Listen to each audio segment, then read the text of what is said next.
Michelle Nesky, the Posh PA. So think about this for a second. You graduated PA school, you made it through, you sat down, you passed your boards, you're now a certified PA, you get your state license, you get all your credentialing, and you go in and start practicing, and then bam! You know that you have to do continuing medical education to be able to sustain your certification. That's right, the learning never stops, and we are required to do continued medical education, and I am gonna talk about what that means and what that looks like for PAs in this video today. Now, if you haven't already, smash this subscribe button. I'm here every week dropping new tips to help you get into PA school, become a successful student, and a fulfilled practicing PA.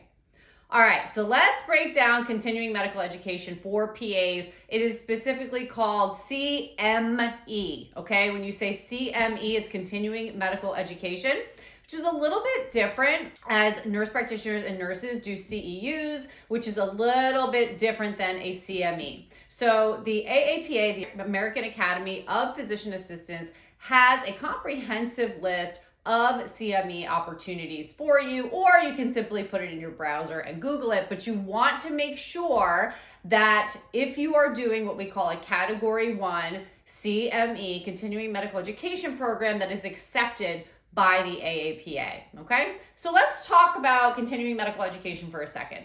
There are two different types of continuing medical education: Category 1 CME credits and Category 2 CME credits. Now, you log both, right? And you need 100 continuing medical education credits in a 2-year cycle. So they give you 2 years to complete a total of 100 hours of continuing medical education, and 50 of those hours have to be in a Category 1 setting, all right? So Category 1 means that you need to provide proof of documentation that you actually attended this conference, event, course, whatever it is, in order to be able to receive those credits, all right? So let me say that again.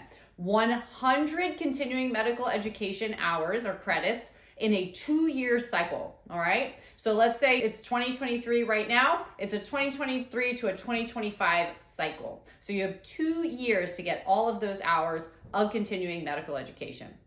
So what counts as Category 1 CME? Tons of different things. BLS certifications, ACLS certification courses, any conference event that you're gonna attend, that you're gonna get a certificate for, all of those things count as Category 1 CME. You can even find Category 1 CME in journals and in online services pretty much anywhere, and through the AAPA and their journal, as well as a number of other medical journals out there, so that you're not trying to jam it all in at one time. You can continually gain these Category 1 CME credits over the course of the 2 years.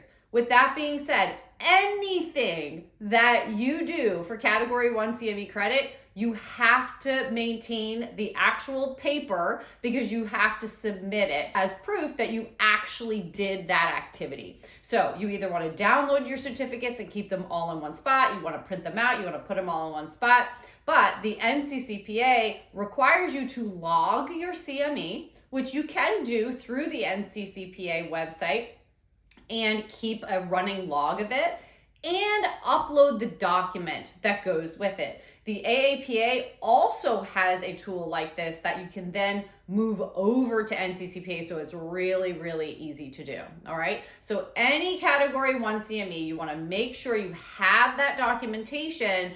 As somebody who has been audited before, you want to be able to give them all of that paperwork. And actually now you need to upload it before you even count it into that CME cycle. So really important thing to know about Category 1 credits. Category 2 credits can be any medically related activity and do not require any documentation or form. So that would be, journal reading, any local meetings you attend that are sort of, with your state PA society, anything like that counts. If you're teaching in any way, any medical activity where you are, learning and promoting the profession or journal reading, anything like that counts as category 2 credits. So a little bit easier for that, right? Because these are activities you're going to be doing all the time. Patient education, things like that. Even if you're going into a lecture and teaching PA students and all of these kinds of things. So there's a lot of things that count as category 2 CME credits. So a little bit easier to gain those hours because you're already kind of doing those things.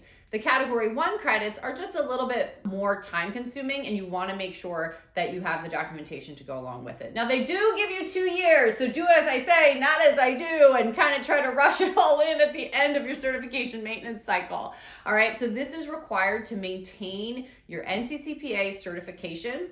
And you need to have that certification to maintain your state license and all of your other licenses that allow you to practice as a PA. So it's very, very important that you take this seriously and that you know what the CME requirements are. Again, AAPA has a list of approved category 1 credits. So they take almost any AMA, American Medical Association activity. So if you're going to do an activity and it says approved for category 1, 2 hours of credit through the AMA, it counts for AAPA. So just double check that in the fine print when you're registering for things, but they are going to accept most category 1 credit and save your documentation. Category 2, just a little bit easier. Obviously, continuing medical education on your own time. You do want to log it, you do want to document it, and you do want to have it in there so that at the end of certification cycle, you basically gets all submitted in and you're good to go. You have to pay, of course, a certification maintenance fee, because what would it be without that, right? So we have to pay that as well. And then we also do have to do a recertification. So you take your initial boards, which we call the PANCE, the Physician Assistant National Certifying Exam. You take that. When you graduate from PA school, you pass that, you become certified, you go into your maintenance cycle, and then you need to recertify that exam every 10 years. But that'll be in a separate video because there's a lot of stuff that goes along with that as well. But I just wanted to make you aware that the learning does not stop after PA school. You do have to do continuing medical education requirements. It's essential to maintaining your licensure and being able to continue in your practice. So I want to know from you, are you somebody that likes to do CME over the course of the years, or do you like to kind of do it all at one time? Drop it in the comments. Hey, and drop it in the comments if this is the first time you've ever heard of a continuing medical education credit, okay? So I wanted to make you aware of that this exists, that we need to maintain our licenses. And any questions you have, drop them below. I'll see you next time.